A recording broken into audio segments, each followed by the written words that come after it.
Ya Allah, tunjukilah kami jalan yang lurus. Apa maksudnya ini? Kalau kita masih tersesat, kita ingin diluruskan. Kalau kita belum melakukan ketaatan-ketaatan yang lain, kita ingin agar ketaatan-ketaatan itu bertambah. Bulan Ramadan kita bisa salat malam. Kenapa di luar Ramadan kita tidak bisa? Ihdinas siratal mustaqim. Ya Allah, tunjuki kami jalan yang lurus. Berikan hidayah untuk bisa salat malam. Bulan Ramadan kita bisa membaca Quran. Kenapa di luar Ramadan terlalu berat membaca Quran? Ihdinas siratal mustaqim. Ya Allah, tunjuki kami jalan yang lurus, beri hidayah sehingga Allah mudahkan kita membaca Al-Quran, bersedekah, berzikir, salat sunat. Dan para ulama menjelaskan tanda diterimanya amalan-amalanmu di sisi Allah Subhanahu wa taala ketika engkau melakukan ketaatan, ketika engkau melakukan amal saleh, Allah akan bimbing, Allah akan tunjukkan, Allah akan mudahkan engkau melakukan amalan-amalan yang lainnya. Sabbihisma rabbikal a'la alladhi khalaqa fasawwa. Wa na'udzu billahi min shururi anfusina wa min sayyiati a'malina. Man yahdihillahu fala mudilla lahu wa man yudlil fala hadiya lahu. Ashhadu an la ilaha illallah wahdahu la syarika lahu wa ashhadu anna Muhammadan 'abduhu wa rasuluh sallallahu alaihi wasallam wa ala alihi wa ashabihi wa man tabi'ahum bi ihsanin ila yaumiddin. Faqala Allah ta'ala fil Qur'anil Karim, ya ayyuhalladzina amanu taqullaha haqqa tuqatih wa la tamutunna illa wa antum muslimun. يا أيها الناس اتقوا ربكم الذي خلقكم من نفس واحدة وخلق منها زوجها وبث منهما رجالا كثيرا ونساء واتقوا الله الذي تساءلون به والأرحام إن الله كان عليكم رقيبا. أما بعد فإن أصدق الحديث كتاب الله وخير الهدي هدي محمد صلى الله عليه وسلم وشر الأمور محدثاتها وكل محدثة بدعة. Kaum muslimin sidang jemaah-jemaah yang rahmati Allah Subhanahu wa taala. Bersyukur kita kepada Allah Subhanahu wa taala atas semua nikmat yang Allah berikan kepada kita. Sampai detik ini Allah masih berikan kita kesehatan. Allah masih berikan kita kekuatan. Allah masih berikan kita iman dan Islam. Allah masih berikan kepada kita kesempatan untuk senantiasa beribadah kepada Allah Subhanahu wa taala. Maka ini adalah nikmat yang besar yang apabila kita syukuri pasti Allah akan tambah. Akan tetapi apabila kita kufur menggunakan semua nikmat tersebut untuk membangkang kepada Allah Subhanahu wa taala, maka ingatlah kata Allah, azab Allah sangat pedih. Maka kita memohon kepada Allah Subhanahu wa taala agar Allah senantiasa memberikan kekokohan dalam jiwa kita, agar Allah senantiasa memberikan kemudahan dan keistiqomahan kepada kita untuk senantiasa beribadah sampai akhir hayat kita. Salawat beriringkan salam semoga senantiasa tercurah buat junjungan kita Nabi Muhammad sallallahu alaihi wasallam yang merupakan suri tauladan dan ikutan bagi kita semua. Siapa yang menjadikan beliau sebagai uswah, qudwah dalam kehidupannya, dia berakidah sebagaimana Rasulullah berakidah, dia beribadah sebagaimana Rasulullah beribadah, dia bermuamalah, dia meniru apa saja yang dibawa oleh Rasulullah sallallahu alaihi wasallam yang merupakan bagian dari agama, maka dialah orang-orang yang berbahagia nanti di dunia dan berbahagia di akhirat. Kaum muslimin sidang jemaah Jumat yang rahmati Allah Subhanahu wa taala. Allah Subhanahu wa taala berfirman, innal ladzina qalu rabbuna Allah tsumma istaqamu tatanazzalu alaihimul malaikah alla takhafu wa la tahzanu wa absiru bil jannati allati kuntum tu'adun. Sesungguhnya orang-orang yang mengatakan Rabb kami adalah Allah, kemudian mereka istiqamah di atas pendirian mereka, maka malaikat akan turun kepada mereka dengan mengatakan, janganlah kamu merasa takut dan janganlah kamu merasa sedih, dan bergembiralah kamu dengan memperoleh surga yang telah dijanjikan Allah kepadamu. Fussilat ayat 3. Maka berdasarkan ayat ini Judul khutbah kita pada hari ini yaitu kiat-kiat untuk memperoleh istiqomah. Dalam ayat ini Allah Subhanahu wa taala menjelaskan tentang keutamaan istiqomah, yaitu kelak ketika seseorang menghadapi kematian, maka setiap orang yang akan mati diganggu oleh syaitan, dibisikkan oleh iblis bagaimana dia mati dalam keadaan kufur, maka diberikan ketakutan-ketakutan kepadanya. Takut bagaimana nanti keluarganya, siapa yang akan menjaga. Khawatir bagaimana nanti, di mana tempatnya di dalam kubur, dan nanti apakah dia masuk neraka atau surga. Maka Allah utus kepada orang-orang yang istiqomah malaikat, kemudian membisikkan ke telinganya, janganlah kalian takut dan jangan bersedih. Jangan takut. Kenapa? Anak-anak yang kau tinggalkan, keluarga yang kau tinggalkan, semuanya Allah yang akan menjaganya, Allah yang akan menanggungnya. Kemudian jangan engkau bersedih. Kenapa? Allah telah mempersiapkan surga untukmu.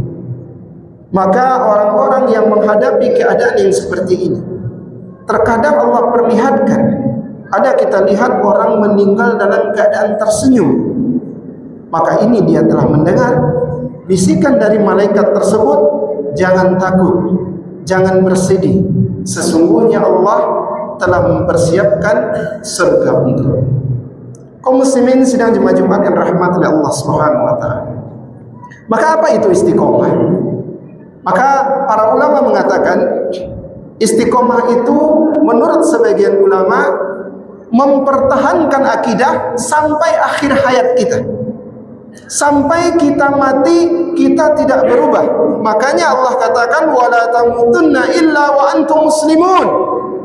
Janganlah kalian wafat, jangan kalian mati, meninggal melainkan dalam keadaan Islam.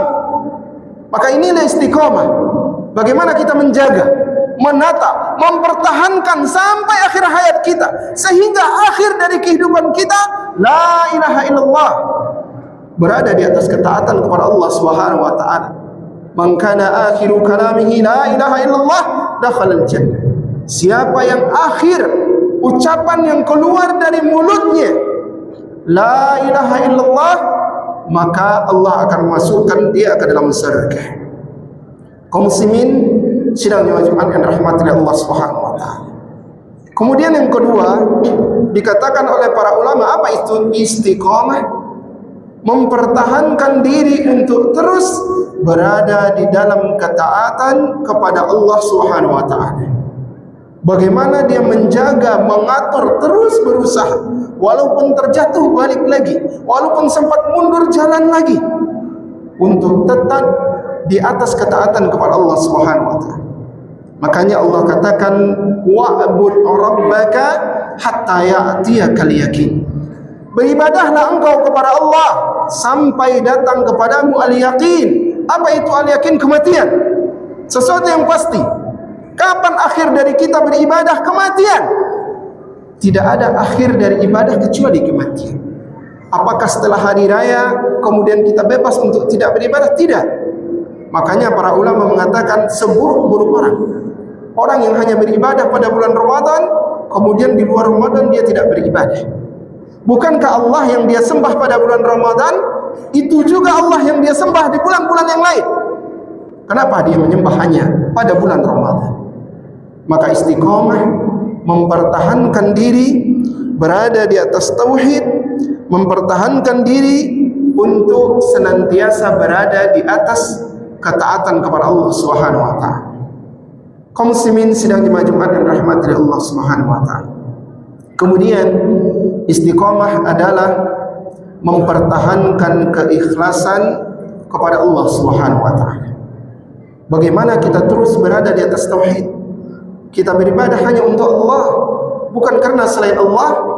Kita tidak melakukan kesyirikan, dan ini yang terus kita pertahankan sampai akhir hayat kita. Maka inilah yang disebut dengan istiqomah. Maka oleh karena itu kaum muslimin sidang jemaah Jumat yang rahmati Allah Subhanahu wa taala, pahala yang besar bagi orang-orang yang berada di dalam keistiqomahan. Makanya Ibnu Katsir rahimahullah di dalam kitab tafsir beliau menjelaskan wala tamutunna illa wa antum muslimun, maka maksudnya adalah beribadahlah engkau, taatilah Allah ketika Allah memberimu kesehatan, Allah memberimu kelapangan, ketika Allah memberikan engkau waktu muda. Kenapa? Karena engkau akan dibangkitkan, akan diwafatkan sesuai dengan kebiasaanmu di atas dunia. Selama ini engkau bermaksiat, maka engkau akan diwafatkan di atas maksiat tersebut. Selama ini engkau melakukan ibadah dan ketaatan kepada Allah, maka engkau akan diwafatkan di atas ketaatan tersebut.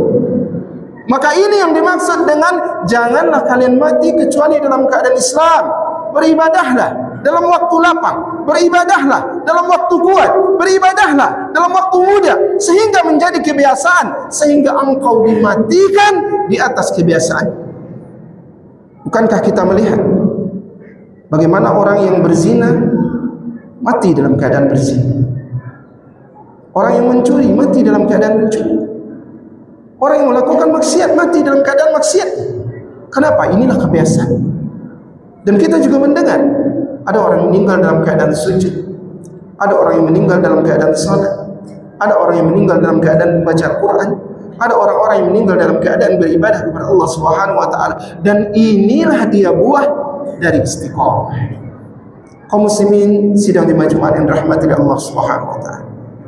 Maka oleh karena itu kita butuh kiat-kiat agar kita bisa istiqomah, agar kita bisa senantiasa melakukan ketaatan kepada Allah, agar kita bisa menghindarkan maksiat-maksiat untuk kita kerjakan kepada Allah Subhanahu wa taala. Maka yang pertama, kaum muslimin yang semoga dirahmati oleh Allah Subhanahu wa taala, berdoa kepada Allah Subhanahu wa taala. Makanya para ulama mengatakan kita disuruh berdoa setiap hari, ihdinas siratal mustaqim. Kita ucapkan di dalam salat kita, ya Allah, tunjukilah kami jalan yang lurus. Apa maksudnya ini? Kalau kita masih tersesat, kita ingin diluruskan. Kalau kita belum melakukan ketaatan-ketaatan yang lain, kita ingin agar ketaatan-ketaatan itu bertambah. Bulan Ramadan kita bisa salat malam. Kenapa di luar Ramadan kita tidak bisa? Ihdinas siratal mustaqim. Ya Allah, tunjuki kami jalan yang lurus. Berikan hidayah untuk bisa salat malam. Bulan Ramadan kita bisa membaca Quran. Kenapa di luar Ramadan terlalu berat membaca Quran? Ihdinas siratal mustaqim. Ya Allah, tunjuki kami jalan yang lurus, beri hidayah, sehingga Allah mudahkan kita membaca Al-Quran, bersedekah, berzikir, salat sunat. Dan para ulama menjelaskan tanda diterimanya amalan-amalanmu di sisi Allah Subhanahu wa taala ketika engkau melakukan ketaatan, ketika engkau melakukan amal saleh, Allah akan bimbing, Allah akan tunjukkan, Allah akan mudahkan engkau melakukan amalan-amalan yang lainnya. Selesai salat sunat, kita ingin baca Quran. Selesai baca Quran, kita ingin berzikir. Selesai berzikir, kita ingin berbuat baik kepada keluarga. Selesai berbuat baik kepada keluarga, kita ingin berbakti kepada orang tua. Selesai berbakti kepada orang tua, kita ingin kebaikan-kebaikan yang lainnya. Kenapa? Allah memberikan petunjuk. Dan ini pertanda diterimanya amalan-amalan kita. Kaum muslimin sidang Jumat dan rahmati Allah Subhanahu wa taala. Kemudian yang kedua, Rasulullah sallallahu alaihi wasallam sering berdoa dengan suatu doa. Apa kata Ummu Salamah? Hampir setiap hari aku mendengar Rasulullah berdoa dengan doa ini. Saking seringnya, sampai Ummu Salamah istri Rasulullah bertanya, ya Rasulullah, kenapa seringkali engkau berdoa dengan doa ini? Apa doanya? Ya muqallibal qulub, tsabbit qalbi ala dini. Wahai Allah yang maha membolak-balikkan hati, teguhkanlah hati kami di atas agama. Maka apa kata Rasulullah? Sesungguhnya hati seorang hamba berada di antara jari jemari Ar-Rahman. Maka ketika Allah berkehendak, bisa saja Allah jadikan dia beriman. Ketika Allah berkehendak, bisa saja Allah jadikan dia tersesat. Maka oleh karena itu sering-seringlah berdoa dengan doa ya muqallibal qulub tsabbit qalbi ala dini. Wahai Allah yang maha membolak-balikkan hati, teguhkanlah hati kami di atas agamamu. Karena kita butuh kekokohan dari Allah Subhanahu wa taala. Betapa banyak orang-orang yang dia di masa tuanya Allah jadikan tidak mau beribadah, di masa tuanya menjadi kafir, Di masa akan mendekati hayatnya, dia menjadi kufur kepada Allah Subhanahu wa taala. Maka seringlah kita berdoa dengan doa ini agar Allah mengokohkan kita di atas agama Allah Subhanahu wa taala. Kaum muslimin sidang Jumat yang dirahmati oleh Allah Subhanahu wa taala. Kemudian Rasulullah sallallahu alaihi wasallam mengajarkan satu doa kepada kita.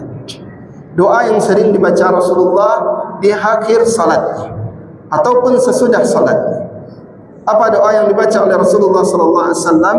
Allahumma a'inni ala dzikrika wa syukrika wa husni ibadati.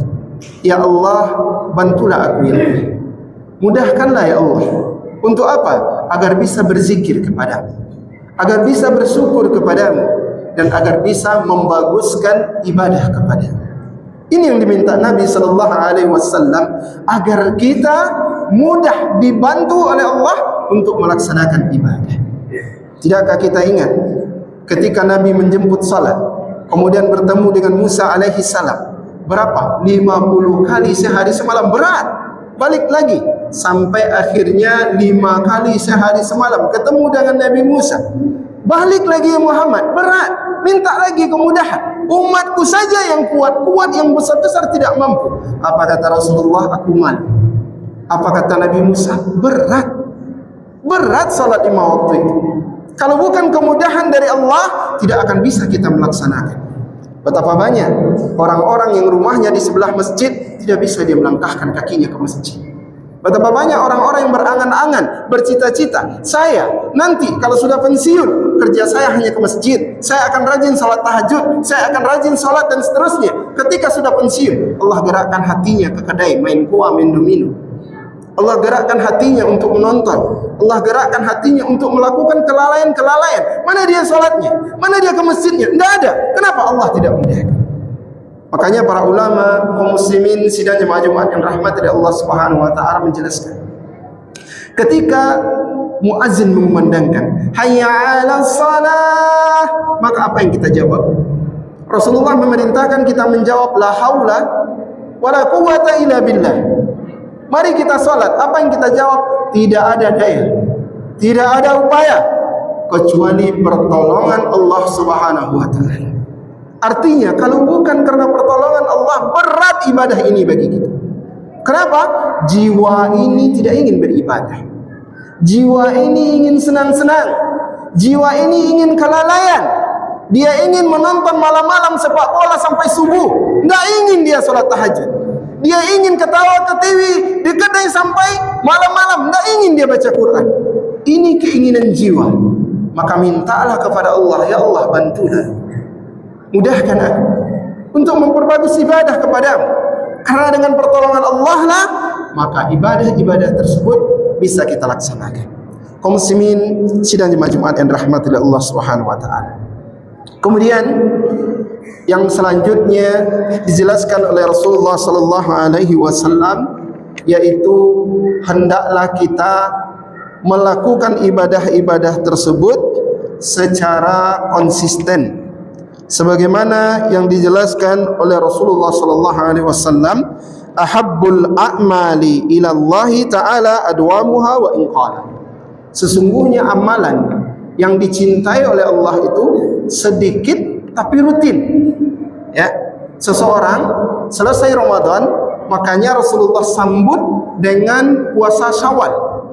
Siapa yang mengiringi Ramadan dengan puasa Syawal, maka dia seperti berpuasa 1 tahun penuh. Kenapa? Agar ibadahnya terus berlanjut. Seseorang dia di bulan Ramadan bisa mengkhatamkan berkali-kali. Di luar Ramadan minimal dia baca 1 halaman, minimal dia baca 1/4 halaman, tapi tiap hari.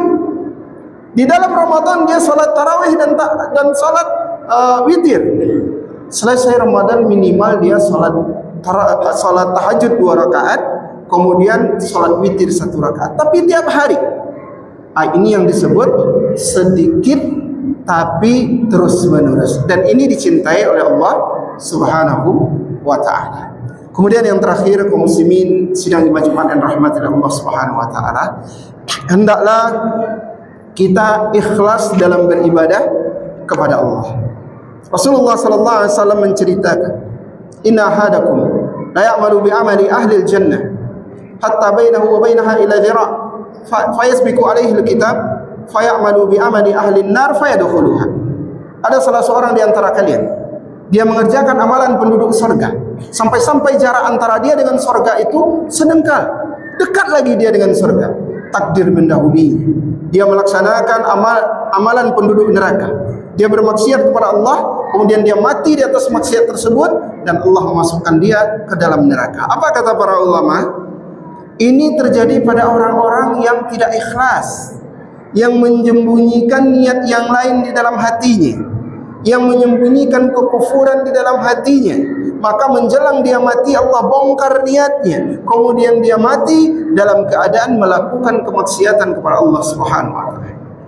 Maka para ulama menjelaskan, siapa yang melakukan sesuatu dengan ikhlas, maka dia akan badi. Maka pertahankanlah agar ibadah itu benar-benar hanya untuk Allah.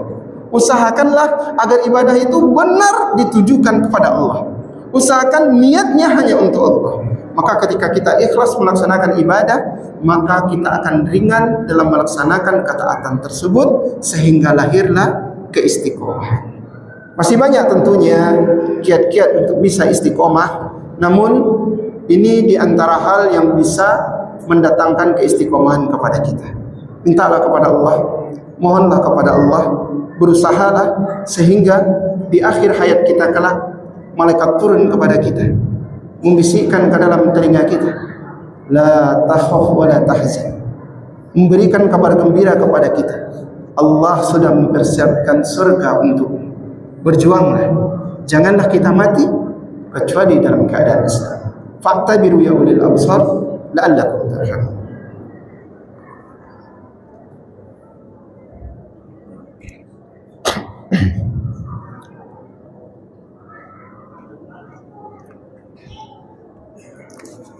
Alhamdulillahi hamdan katsiran tayyiban mubarakan fi kama yuhibbu rabbuna wa yarda.